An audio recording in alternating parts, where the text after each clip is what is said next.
بسم اللہ الرحمن الرحیم۔ ناظرین، ہسٹری وائز میں خوش آمدید۔ ناظرین، لندن جو کہ دنیا کے خوبصورت ترین شہروں میں سے ایک ہے، کیا آپ جانتے ہیں کہ ایک سال ایسا بھی تھا جب اس شہر کو آگ نے اپنے لپیٹے میں لے لیا تھا؟ یہ آگ کیسے لگی تھی اور اس نے کیسے ایک بڑی وبا کا لندن سے ہمیشہ کے لیے خاتمہ کر دیا تھا؟ آج میں آپ کو اس ویڈیو میں یہی سب بتاؤں گا۔ 2 ستمبر 1666 کا دن تھا۔ لندن کی ایک گلی پوڈنگ لین میں رات کے 2 بجے ایک بیکری میں آگ لگ گئی۔ یہ بیکری تھامس کی تھی، جو کہ اس وقت کے بادشاہ کا شاہی باورچی بھی تھا۔ 2 ستمبر رات 2 بجے لکڑی سے جلنے والا تندور تھامس بند کرنا بھول گیا اور مزے سے سو گیا، لیکن جو آگ جل رہی تھی اس میں سے ایک چنگاری پاس پڑے ایندھن کو آ لگی اور اس ایندھن سے آگ لگ گئی اور آگ پھیلنا شروع ہو گئی۔ تھامس کی آنکھ کھلی تو اس نے دیکھا کہ اس کا گھر اور بیکری دونوں جل رہے ہیں۔ تھامس اور اس کی فیملی بمشکل گھر سے نکل پائے۔ لندن کے میئر سر تھامس بلڈ کو جب آگ کا پتہ چلا تو انہوں نے جواب دیا کہ ایک عورت بھی آگ کو بجھا سکتی ہے، اور میئر صاحب مزے سے سو گئے۔ ان دنوں آگ کا لگنا ایک عام سی بات ہوتی تھی اور جلد آگ پر قابو بھی پا لیا جاتا تھا۔ اسی لیے میئر سر تھامس بلڈ نے اس آگ کو زیادہ سیریس نہیں لیا، لیکن وہ موسم بھی اس وقت بہت گرم تھا اور مہینوں سے بارش بھی نہیں ہوئی تھی، اس لیے لکڑی کے گھر اور عمارتیں خشک ہو گئی تھی۔ ان دنوں میں لکڑی کے گھر اور عمارتیں بنانا لندن کا رواج ہوا کرتا تھا۔ آگ نے جلد ہی 300 گھروں کو اپنے لپیٹے میں لے لیا اور تیز گرم ہواؤں نے آگ کو مزید پھیلانا شروع کر دیا۔ آگ گھروں کے ساتھ ساتھ باہر کھڑے لکڑی کے پولز کو بھی لگنا شروع ہو گئی۔ لوگوں نے بالٹیوں سے آگ بجھانے کی بہت کوشش کی، لیکن ناکام رہے اور لندن میں ہر کہیں خوف و ہراس پھیلنے لگا۔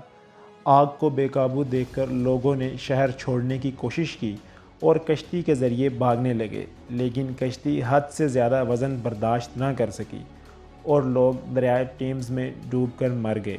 ہر کہیں افراتفری مچ چکی تھی۔ ایک ناولسٹ کتاب نگار جس کا نام سیمیول پیپس تھا، وہ لندن برج کے پاس ہی رہتا تھا۔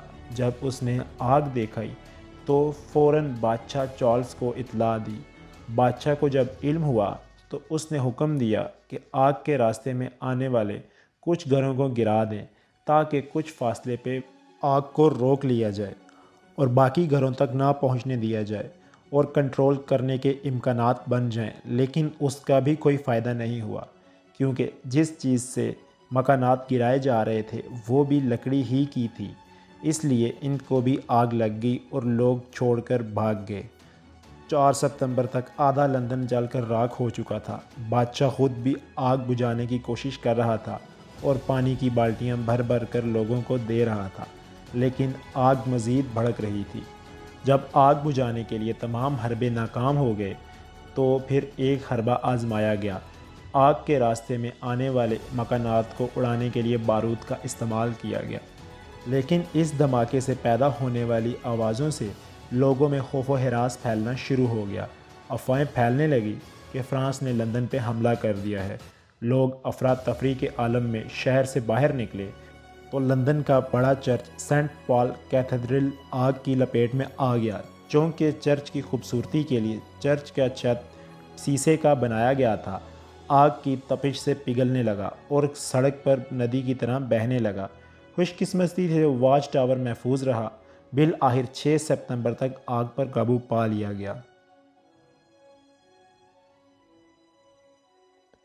ناظرین، لندن کا صرف 5واں حصہ ہی آگ لگنے سے محفوظ رہا۔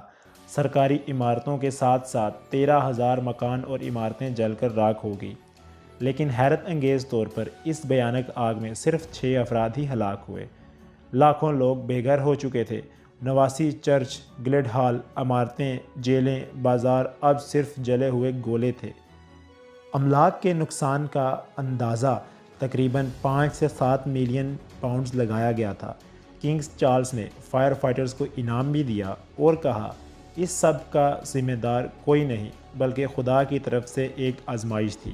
لیکن لوگوں کو اب یہ بات کون سمجھائے، کیونکہ وہ لوگ تو بے گھر ہو چکے تھے۔ وہ لوگ اس آگ کے ذمہ دار کا پتہ لگانے کا مطالبہ کر رہے تھے۔